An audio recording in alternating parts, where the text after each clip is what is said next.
Hello student, हम लोग आज की वीडियो में देखेंगे संयुक्त पैरामेडिकल फार्मेसी एवं नर्सिंग प्रवेश परीक्षा जो 2019 में हुई थी। आज ही के दिन परीक्षा हुई थी। 1 सितंबर को 2019 में पेपर हुआ था उत्तर प्रदेश आयुर्विज्ञान विश्वविद्यालय सैफई इटावा के थ्रू।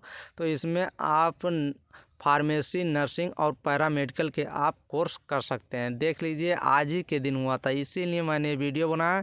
और इस वीडियो के माध्यम से मैं आप लोग को बताऊंगा कि आप 2020 में कैसे, क्या कौन सा सिलेबस, क्या आप लोग पढ़ के उसको बीट कर सकते हैं, क्वालिफाई कर सकते हैं, जो कोर्स करना चाहते हैं कर सकते हैं। तो हम आज फिजिक्स, केमिस्ट्री, बायोलॉजी के बताएंगे, चैप्टर बताएंगे, कौन से कहाँ से आपको पढ़ने हैं और कैसे पढ़ने हैं और कैसे आप लोग को मीन्स ये समझिए कि आपको 30 से 40 दिन कैसे आपको पढ़ाई करना है जिससे आप एंट्रेंस एग्ज़ाम 2020 क्वालिफाई कर सकें। तो ये देख लीजिए कितने तारीख को 2019 में एग्ज़ाम होता, देख लीजिए। एग्जामिनेशन डेट संडे था, 1 सितंबर था। 1 सितंबर आज ही के दिन हुआ था पेपर। ये चलिए हम लोग देखते हैं, ये भी देखेंगे कि किस जो साइंस स्टूडेंट हैं और जो मैथमेटिक्स के स्टूडेंट हैं वो कौन सा कोर्स कर सकते हैं। साइंस स्टूडेंट वाले कौन सा कोर्स कर सकते हैं और मैथ स्टूडेंट वाले कौन सा कोर्स कर सकते हैं।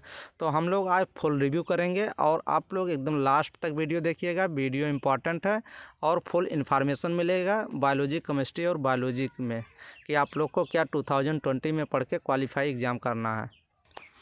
UPUMS यूनिवर्सिटी के थ्रू जो एग्ज़ाम होता है CPNET जो होती है, इसमें कौन कौन से कोर्स, पाठ्यक्रम का नाम कौन सा कोर्स है, उसकी अवधि क्या है, कितनी सीटें हैं और क्या योग्यता होती चाहिए, ये हम लोग फुल रिव्यू करेंगे। तो फर्स्ट में दिया गया BMLT दिया गया है, ये 3 वर्ष का है और 6 महीना इंटर्नशिप और 60 सीटें हैं।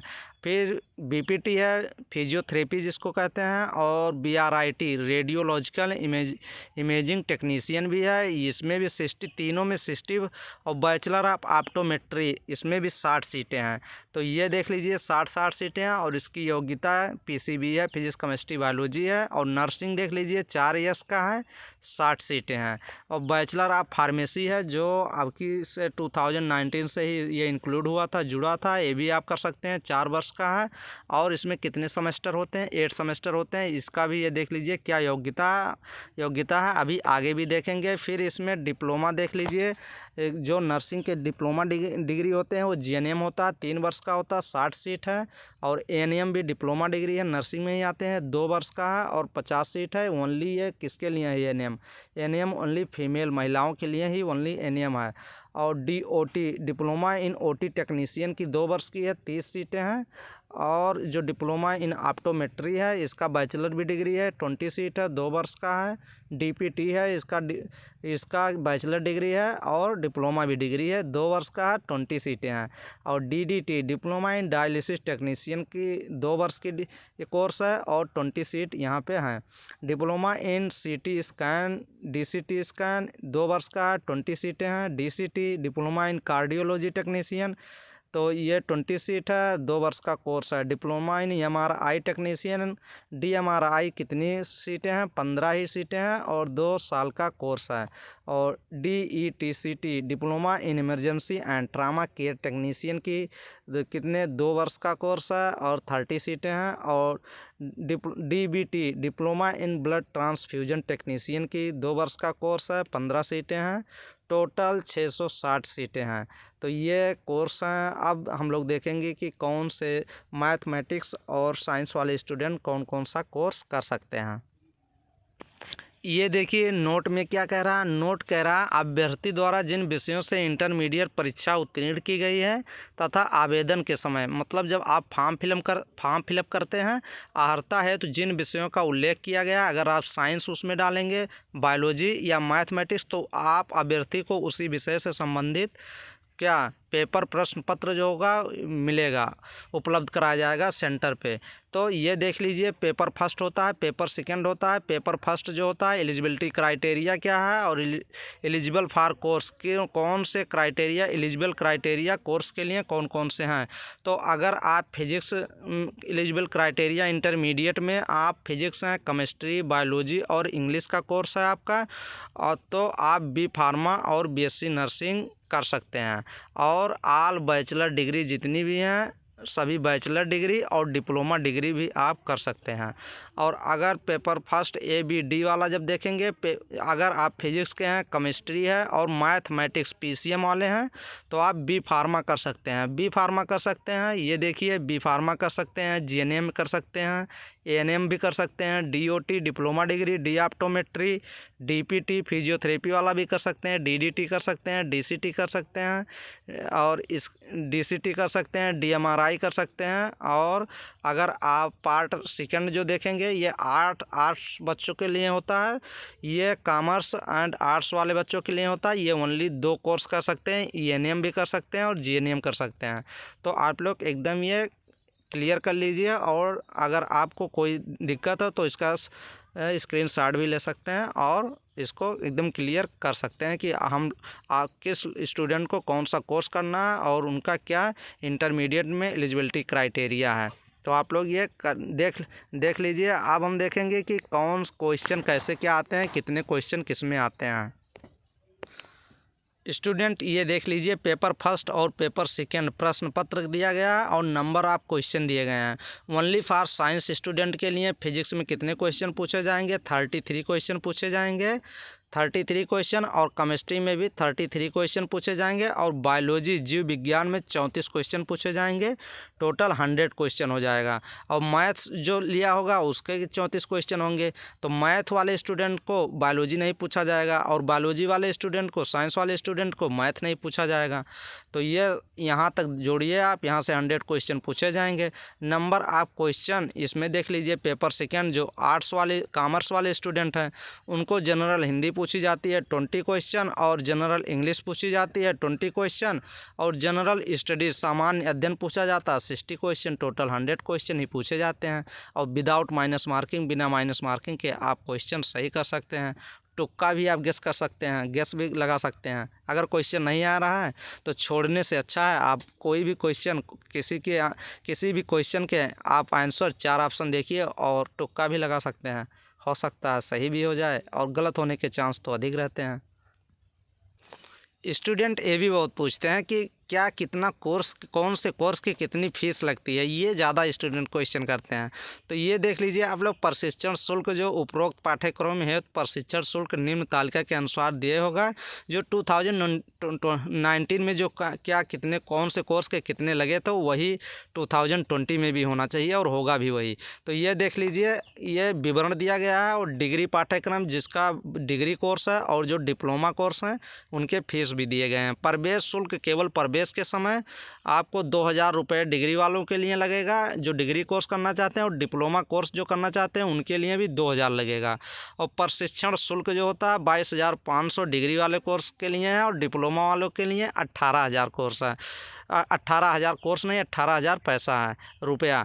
और कासन मनी जो रिफंडेबल मनी होती है केवल प्रवेश के समय DD बनवाना पड़ता है 5,000 का डिग्री वाले कोर्स के लिए और डिप्लोमा वाले कोर्स के लिए भी 5,000 ही देना होगा। तो टोटल जो पैसा लगता है वहाँ पे 29,500 रुपया डिग्री वालों के लिए लगता है, 25,000 टोटल लगता है डिप्लोमा जो कोर्स करना चाहते हैं।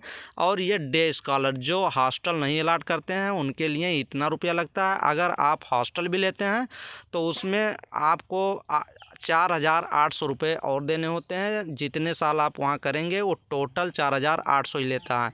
ऐसा नहीं कि हर साल 4,800 आपको देना पड़ेगा, एक ही बार आपको 4,800 रुपये देने पड़ते हैं। तो अब आपको मिला के डिग्री वाले कोर्स के लिए 34,000 आपको देने पड़ेंगे, 34,300 टोटल लगेंगे और डिप्लोमा कोर्स वालों के लिए 29,800 रुपये टोटल लगते हैं। ये समझिए इतने ही रुपये टोटल लगते हैं। बट आप लोग वहाँ जो मेस चलेगा, खाना कैंटीन का आप तो बाहर रहेगा, कैंटीन कैंपस में है, वहाँ पे आप कोई भी खाएंगे तो वहाँ भी पैसा देना पड़ेगा। और मेस ज्वाइन करते हैं खाना खाने के लिए तो आपको भी कितने, अभी तो 2019 में 1,800 रुपये क्या थे पर माह थे, एक महीने का 1,800 रुपये मेस वाला लेता था।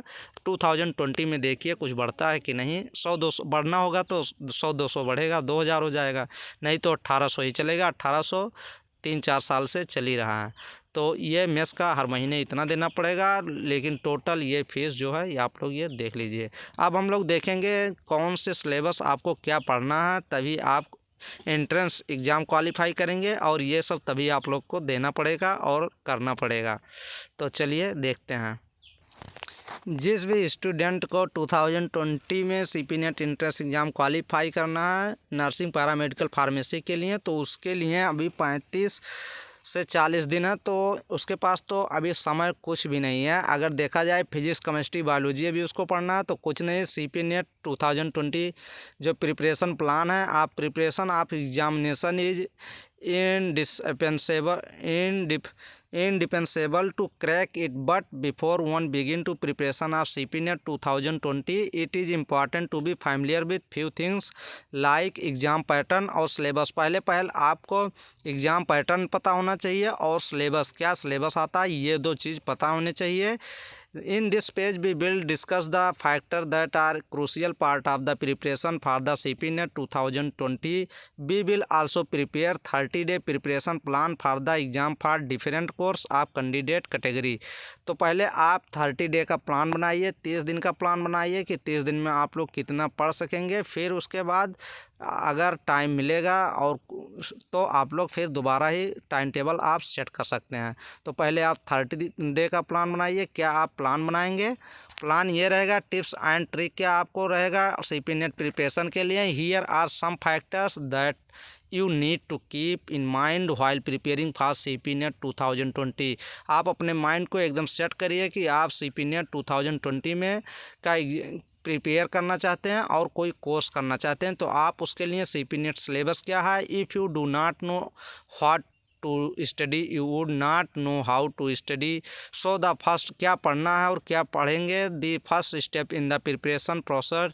फैमिलियर होना चाहिए, पता होना चाहिए yourself with the syllabus. Syllabus के बारे में एग्जाम सिलेबस में क्या पूछा जाएगा, क्या सिलेबस है। It will also help you differentiate between easy and tough topics. कौन से जो चैप्टर हैं, टॉपिक हैं, वो ईजी हैं और कौन से टफ हैं, तो ये आपको एकदम क्लियर पता होना चाहिए। And you will be able to allocate preparation time to the topics accordingly. उसी के अनुसार आपको प्रत्येक टॉपिक को कितना समय देना है, आप लोग को ये क्लियर होना चाहिए। फिर आप लोग को सीपी नेट एग्ज़ाम पैटर्न क्या रहेगा। CP NET exam pattern, the next thing you need to understand exam pattern. आपको ये पता होना चाहिए कि एग्ज़ाम पैटर्न क्या रहेगा। This will help you prepare according to examination hall scenario. उसी के तरीके से आप जैसे एग्जामिनेशन हॉल में रहेंगे वैसे अपने आप को प्रिपेयर करिए। You will know that you will have a fixed amount time to answer every question, so you shall prepare accordingly. जैसे आप प्रत्येक क्वेश्चन को कितना समय वहाँ लगेगा, उसी हिसाब से अपने आप को मॉडिफाई, अपने आप को एक एग्जामिनेशन हॉल की तरह अपने आप को प्रिपेयर करिए। प्रिपरेशन प्लान क्या होना चाहिए। Now that you have understood the syllabus and exam pattern of CP net. CP net जो एग्ज़ाम है उसका सिलेबस और एग्ज़ाम पैटर्न को एकदम आपको प्रिपेयर प्लान बनाना है। It is time for you to make preparation plan और टाइम टेबल। एक टाइम टेबल फिक्स रखना है कि हमें कितने घंटे पढ़ाई करनी है। In this plan you will have to allocate an appropriate amount of time to prepare for every topic. प्रत्येक टॉपिक को एक फिक्स टाइम देना है। जो टॉपिक जैसा रहेगा, छोटा है तो कम टाइम, बड़ा है तो अधिक टाइम देना ही पड़ेगा। टॉपिक विदाउट ओवरबर्डनिंग, आप बोझ मत समझिए टॉपिक को। एवर सेल्फ विथ स्टडी करिए। ये 30 day preparation plan has been discussed further that you can refer. तब फिर आप उसके आगे क्या सोचिए। रिवीजन, आप रिवीजन क्या है, रिवीजन जो है is very powerful tools for prepare for exam.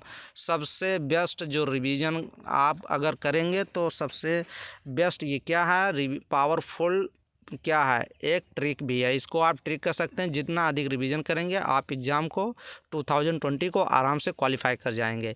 If you keep studying without revising ever topics there is big chance that you might. आप अगर रिवीजन नहीं करेंगे तो आप अपने चांस को क्या कर देंगे, भूल जाएंगे। Forget at least some information, कुछ समय के बाद आप भूल जाएंगे। So make sure to take some time for revision in your preparation plan, आप अपने प्रिपरेशन प्लान में रिवीजन को श्योर एकदम फिक्स ही करिए। Practice test, mock test, previous year question paper solve, ये सभी question solve as many practice test, अधिक से प्रैक्टिस टेस्ट करिए, जो कि मेरे चैनल पे सीट इन नीट मैं फिजिक्स केमिस्ट्री बायोलॉजी के सभी प्रैक्टिस एकदम कराऊंगा। अभी फिजिक्स के करा नहीं रहा हूँ, केमिस्ट्री और बायोलॉजी के करा रहा हूँ, फिजिक्स के भी कराऊंगा। थ्योरी, कॉन्सेप्ट और क्वेश्चन तीनों कराऊंगा। It help in testing the level of your preparation, अपने प्रिपरेशन को टेस्ट करिए। It will also draw your attention to the topic that you are finding hard to answer during the test, and answer saying that the practice will help you in time management during the test would be starting to obvious। एक test एक time schedule बनाइए और उसी time पे आप अपने आप को टेस्ट दीजिए और कैसे क्या करना है ये एकदम क्लियर कीजिए। कौन से क्वेश्चन आप लोग को आ रहे हैं, कौन से क्वेश्चन नहीं आ रहे हैं, तो आप लोग एकदम अगर मुझसे भी अगर आप कोई क्वेश्चन लगा रहे हैं, आपको क्वेश्चन वो नहीं आ रहा, तो आप मेरे व्हाट्सएप नंबर डिस्क्रिप्शन में मैं प्रोवाइड कर दूंगा, आप वहां से उस क्वेश्चन के पूछ सकते हैं, सर कैसे क्या होगा, मैं डेफिनेटली उसका आंसर बताऊंगा। ये बेस्ट बुक स्टडी मटेरियल के लिए क्या होती है, कौन सी बुक आपको चाहिए ये पढ़ाई करने के लिए, on things that you should never compromise with during your preparation of the study material. Study material से आप कोई कंप्रोमाइज़ नहीं करिए, ये नहीं कि मेरे पास पैसा नहीं है मैं ये बुक नहीं ले सकता, मैं ये नहीं, ऐसा कुछ नहीं, कंप्रोमाइज़ कोई नहीं होना चाहिए। एंड प्रिपरेशन बुक्स के लिए always go for the best material होनी चाहिए। इफ़ यू आर कन्फ्यूज, कोई कन्फ्यूजन नहीं होना चाहिए। You can do some research करिए about it on the internet या आस्क योर सीनियर्स, अपने सीनियर्स के पूछिए, टीचर से, टू कम विथ ये लिस्ट, ये बुक कौन सी बुक हमें चाहिए फॉर द प्रिपरेशन के लिए। Otherwise you can always refers to ever class 11th and 12th NCERT book. तो हम तो अभी बताएंगे एकदम क्लियर कि आप लोग को कैसे कौन सा पढ़ना है, तो हम क्लियर ये आप लोग को कर देंगे। तो CP NET 13 days preparation plan पहले बनाइए पेपर फर्स्ट के लिए, साइंस स्टूडेंट ओनली के लिए ये है। स्टूडेंट हम लोग बायोलॉजी में जो क्वेश्चन पूछे जाएंगे, किस चैप्टर से कहाँ से पूछे जाएंगे वो देख लेते हैं। तो पहले आप लोग अगर क्वालिफाई करना चाहते हैं CP NET एंट्रेंस एग्ज़ाम 2020, तो आप लोग NCERT बायोलॉजी के, तो NCERT हर एक चैप्टर से आप क्लियर कर सकते हैं। तो और जो अदर क्वेश्चन पूछे जाएंगे NCERT से 2-4 क्वेश्चन अलग जो पूछे जाते हैं वो मैं करा दूंगा, और NCERT के भी सभी क्वेश्चन करा दूंगा। तो आप लोग ओनली NCERT फोकस करिए, वहाँ से आपके कंसेप्ट क्लियर हो जाएंगे। और आप लोग बायोलॉजी में 34 क्वेश्चन आते हैं, आप 30 क्वेश्चन तक कर सकते हैं, NCERT से ही कर सकते हैं। तो ये देख लीजिए NCERT 11th का जो यूनिट है, unit first, unit second, unit third cell structure and function है, यूनिट फोर्थ प्लांट फिजियोलॉजी और 5 ह्यूमन फिजियोलॉजी।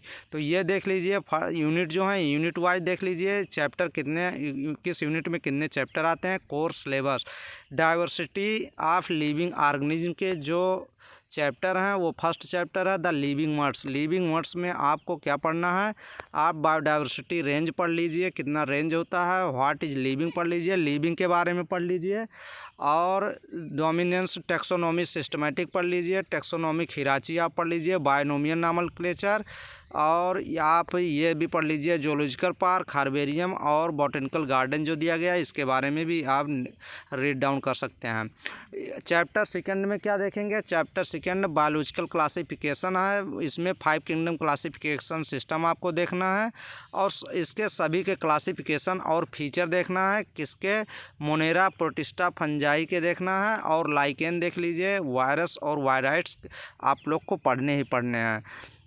थर्ड चैप्टर जो आता है इस यूनिट में, फर्स्ट यूनिट में plant kingdom, plant kingdom very important है, लगभग 2 से 3 क्वेश्चन यहाँ से आ जाते हैं, या 2 क्वेश्चन तो आप मान के ही चलिए। साइल एल्गी आप पढ़ना है, ब्रायोफाइटा, टेडोफाइटा, जिम्नोस्पर्म और एंजियोस्पर्म, ये सभी आपको जितने भी फाइलम हैं ये आपको क्लियर करने हैं, क्या क्या उसके फीचर हैं, इसमें क्या होता है, सब आप लोग को क्लियर कर लेना है। और एंजियोस्पर्म आप लोग को अच्छे से पढ़ना है, और ब्रायोफाइट्स अच्छे से पढ़ना है। और चैप्टर 4 क्या है, एनिमल किंगडम है। एनिमल किंगडम में क्या देखना, salient feature and classification of animals, non chordate और कार्डेट में जो डिफरेंस दिया गया आप लोग को वो क्लियर होना चाहिए।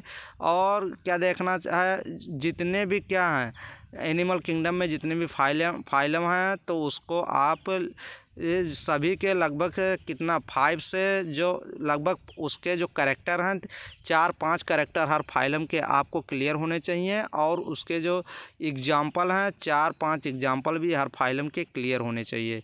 तो आपको एनिमल किंगडम से आपके लगभग 1 से 2 क्वेश्चन आएंगे, वो भी क्लियर हो जाएगा। Next chapter number 5 unit number 2। Unit 2 क्या है, structural organisation in animal and plants. 5 number chapter आता है मार्फोलॉजी ऑफ फ्लावरिंग प्लांट आता है। इसमें आप लोग को क्या उसमें देखना है, जो टिश्यू डिवाइड किए गए हैं वो देखना है, और सेकेंडरी ग्रोथ और प्राइमरी ग्रोथ पढ़ लेना है।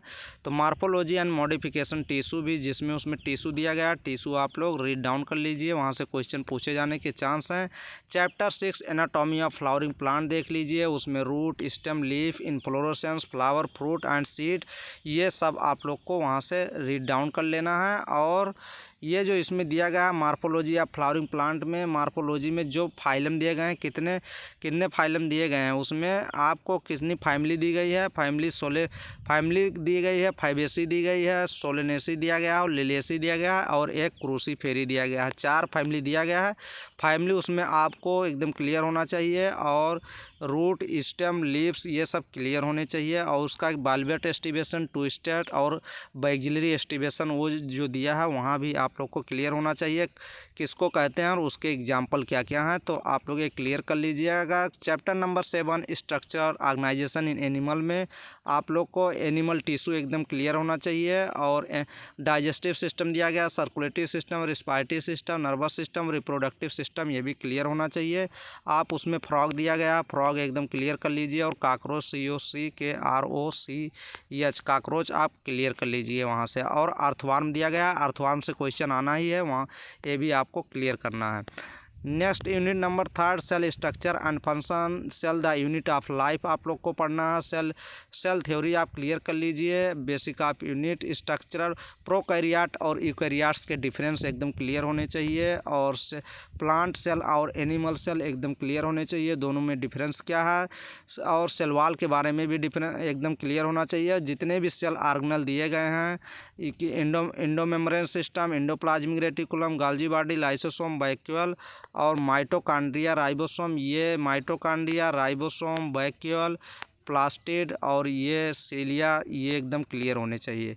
सेंट्रियोल भी आप लोग देख लीजिएगा, सेंट्रियोल भी इम्पॉर्टेंट है, और न्यूक्लियोलस भी इम्पॉर्टेंट है, ये आप लोग देख लीजिएगा। Next chapter number 9 biomolecules important chapter है, 2 क्वेश्चन आने हैं इसमें से, तो आप लोग को chemical constituent living cell, biomolecules structure, ये देख लीजिए क्या क्या कॉन्स्टिट्यूएंट कौन से केमिकल आते हैं, और protein, carbohydrate, lipid, nucleic acid, enzyme और टाइप्स ऑफ प्रॉपर्टीज और एंजाइम एक्शन, ये सब आप लोग क्लियर कर लीजिएगा। ये लगभग 3-4 चैप्टर में बायोलॉजी में काम करते हैं, और ये केमिस्ट्री में भी एक क्वेश्चन 2 क्वेश्चन वहाँ भी मिल जाएंगे बायोमॉलिक्यूल से। यहाँ अगर क्लियर कर लेंगे तो केमिस्ट्री का भी हो जाएगा यहीं से।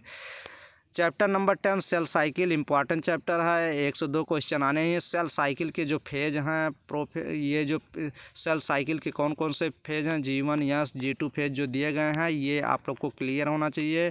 प्रोफेज, मेटाफेज, एनाफेज, टीलोफेज और माइटोसिस और मियोसिस। माइटोसिस में प्रोफेज फर्स्ट और प्रोफेज सेकेंड होती है। प्रोफेज फर्स्ट में जो 5 स्टेज सब स्टेज दिए गए हैं, leptotene, zygotene, pachytene, diplotene, diakinesis, वो एकदम क्लियर होने चाहिए, वहाँ से क्वेश्चन आने के 100% चांस हैं।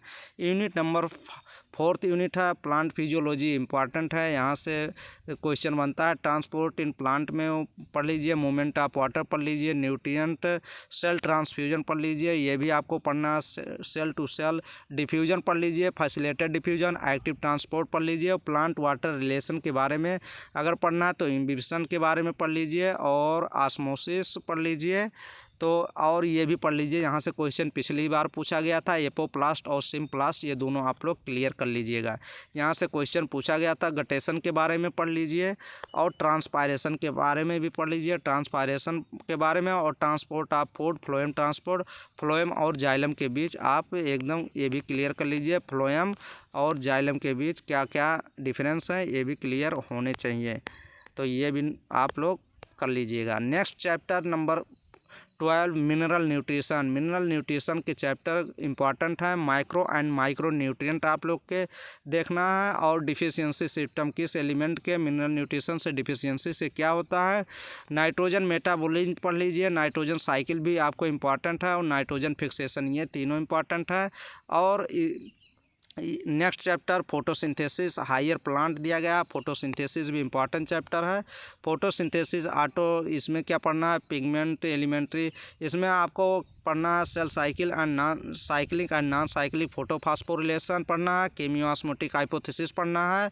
Photo respiration C3 and C4 pathway तो इम्पॉर्टेंट है, आप लोग ये एकदम क्लियर कर लीजिए। Chapter number 14 respiration in plant में आपको क्या पढ़ना है, ये ग्लाइकोलिसिस, फर्मेंटेशन, एनारोबिक कहते हैं, TCA साइकिल, और इलेक्ट्रॉन ट्रांसपोर्ट सिस्टम ETS पढ़ना है, ये एकदम क्लियर कर लेना। एम्फीबोलिक पैथवे और रिस्पायरेटरी क्वेश्चन कितना किसका होता है, फैट का, प्रोटीन का, कार्बोहाइड्रेट का, ये आप लोग देख लीजिएगा। और रिस्पायरेटरी क्वेश्चन का फार्मूला देख लीजिएगा कितना होता है। रिस्पायरेटरी क्वेश्चन इक्वल टू होता है, जो बेस्ट प्रोडक्ट ऊपर निकालते हैं वो CO2 ऊपर रखेंगे, और जो कंज्यूम ऑक्सीजन करते हैं वो नीचे रखेंगे। Next chapter number 15 plant growth and development, important chapter है। सीड जर्मिनेशन आप लोग को देख लेना है, और देख लेना है क्या देखना है, ये इम्पॉर्टेंट है। ग्रोथ रेगुलेटर जितने भी हार्मोन दिए गए हैं, plant hormone, auxin, gibberellin, cytokinin, ethylene और ABA एब्सिसिक एसिड, ये एकदम क्लियर कर लेना है। और बर्नेलाइजेशन, फोटो पीरियडिज्म भी इम्पॉर्टेंट है। नेक्स्ट जो यूनिट है यूनिट नंबर 5 है, ह्यूमन फिजियोलॉजी, ये भी इम्पॉर्टेंट है। तो ये भी इस एग्ज़ाम के लिए इम्पॉर्टेंट है। 5 से 6 क्वेश्चन पूरे ह्यूमन फिजियोलॉजी से बनते हैं, 5 से 6 क्वेश्चन बनेंगे। जैसे फर्स्ट चैप्टर है, चैप्टर नंबर 16 ह्यूमन फिजियोलॉजी का first chapter digestion and absorption, ये आपको एकदम क्लियर होना चाहिए। जैसे रोल ऑफ डाइजेस्टिव एंजाइम के बारे में पूरे पते होने चाहिए, और जो हार्मोन डाइजेशन में हेल्प करते हैं उनको पता होना चाहिए, कौन पैंक्रियास से, कौन ड्यूडेनम से, और कौन स्टोमच में एंजाइम रहते हैं, हार्मोन वर्क करते हैं, ये आपको क्लियर होना चाहिए। और absorption and assimilation, protein, carbohydrate, fat के बारे में पता होना चाहिए। एब्जॉर्प्शन एंड एसिमिलेशन कैसे क्या होता है ये क्लियर होना चाहिए। कैलोरीफिक वैल्यू देख लेना, प्रोटीन, कार्बोहाइड्रेट, फैट की किसकी कितनी होती है ये क्लियर कर लीजिए।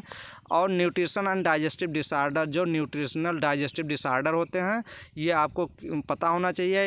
इंडाइजेशन, कॉन्स्टिपेशन, वोमिटिंग, जॉन्डिस और डायरिया के जो दिया गया है उसमें NCERT में, उसको एकदम क्लियर कर लीजिए कैसे होता है और क्यों होता है और क्या इसके सिम्टम होते हैं।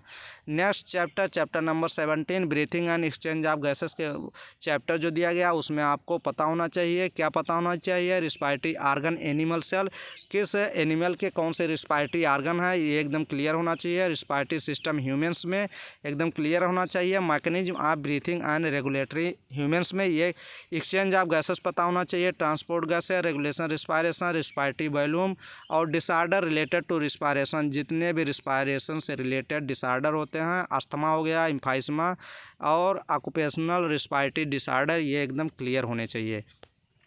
चैप्टर नंबर 18 देखिए, body fluid and circulation, important chapter है। कंपोजिशन ऑफ ब्लड, जितने ब्लड में वाइट ब्लड सेल, RBC, ये जो WBC, प्लाज्मा, प्लेटलेट्स, ये सब एकदम कंपोनेंट जितने भी होते हैं ब्लड में ये एकदम क्लियर कर लीजिए कितना होता है। WBC में क्या होते हैं, RBC में क्या होता है, RBC लाइफ स्पान, ये सब एकदम क्लियर कर लीजिए। Composition of lymph, its function देख लीजिए। ह्यूमन सर्कुलेटरी सिस्टम इंपॉर्टेंट है, ये देखना है। स्ट्रक्चर ऑफ ह्यूमन हार्ट एकदम देख लीजिए, जो वो जो फिगर बनाया गया है लंग से रिलेट किया गया, हार्ट को 4 चैम्बर बना के बॉडी में ब्लड सर्कुलेशन का फिगर बनाया गया, वहाँ से क्लियर कर लीजिए, वो इम्पॉर्टेंट है।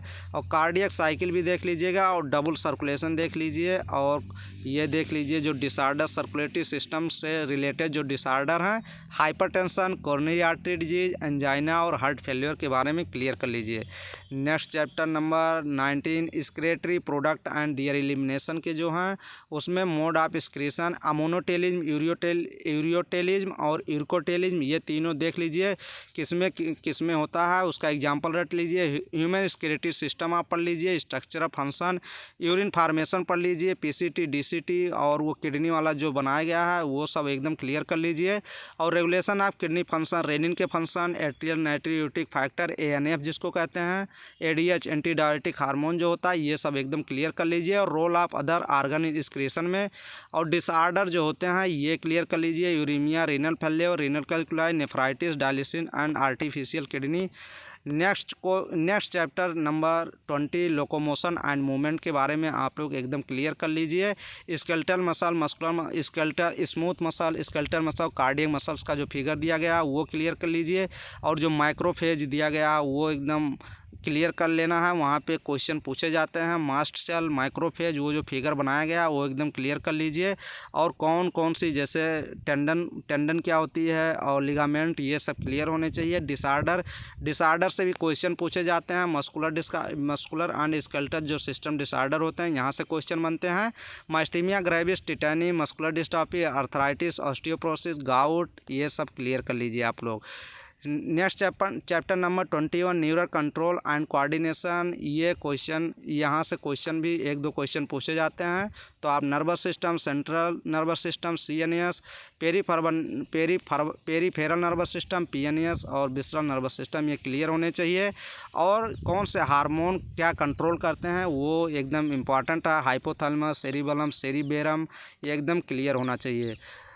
Last chapter number 22 chemical coordination and integration, ये NCERT 11th का जो रिप्रोडक्टिव हेल्थ और ह्यूमन रिप्रोडक्शन जो दिया गया वहाँ से रिलेट करता है। हार्मोन से रिलेटेड जो क्वेश्चन पूछते हैं यहीं से ये क्वेश्चन हो जाते हैं इसी चैप्टर से। तो आप जो एंडोक्राइन ग्लैंड है ये देख लीजिए, एंडोक्राइन और एक्सोक्राइन ग्लैंड के डिफरेंस देख लीजिए। ह्यूमन एंडोक्राइन सिस्टम के बारे में आप पढ़ लीजिए, यहाँ से क्वेश्चन पूछा जाना ज़रूर पूछा जाता है। 2 से 3 से 4 क्वेश्चन ये 3-4 चैप्टर मिला के हार्मोन वाले पूछे जाते हैं। जैसे हाइपोथैलेमस के बारे में, pituitary, pineal, thyroid, parathyroid, adrenal, pancreas, gonads, ये जितने एंडोक्राइन सिस्टम दिए गए हैं ह्यूमन के, ये सभी आप लोग को क्लियर होने चाहिए। और मैकेनिज्म, हार्मोन एक्शन क्या होता है, कहाँ पे वर्क करते हैं ये भी, और क्या कंट्रोल करते हैं ये भी आप लोग को एकदम क्लियर होना चाहिए।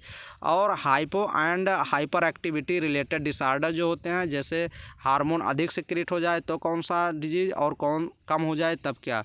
तो डॉर्फिन के बारे में acromegaly, creatinine, goitre, exophthalmic goitre, diabetes और एडिसन डिजीज जो दिया गया है ये आप लोग को एकदम क्लियर होना चाहिए। तो आप लोग एकदम ये सब क्लियर कर लीजिएगा। ये आप अगर क्लियर किए रहेंगे तो आप लोग कोई दिक्कत, बायोलॉजी में आप 30+ क्वेश्चन करेंगे ही करेंगे। तो NCERT 12th का हम लोग देखेंगे कि उसमें क्या आप लोग को रीड डाउन करना है। स्टूडेंट, बायोलॉजी जो 12th का सिलेबस है हम लोग नेक्स्ट वीडियो में देखेंगे, क्योंकि वीडियो लंबा हो जाएगा तो आप लोग देखते नहीं हैं लास्ट तक। तो वीडियो आप ही लोग के लिए है और आप लोग देखते नहीं हैं, तो ये गलत बात है। इसीलिए ये जो 12th सिलेबस जो NCERT का सिलेबस है ये हम लोग नेक्स्ट वीडियो में देखेंगे। तो आप लोग स्टूडेंट ज़रूर चैनल को आप तेज़ी से सब्सक्राइबर नंबर ज़रूर इंक्रीज कराएँ। तो आप लोग इंक्रीज नहीं करा रहे हैं, आप लोग अपने जितने भी मोबाइल हैं आप लोग सब्सक्राइब नंबर ज़रूर बढ़वाइए। तो स्टूडेंट, हम लोग 12th बायोलॉजी के सिलेबस नेक्स्ट वीडियो में देखेंगे। तो थैंक यू स्टूडेंट्स।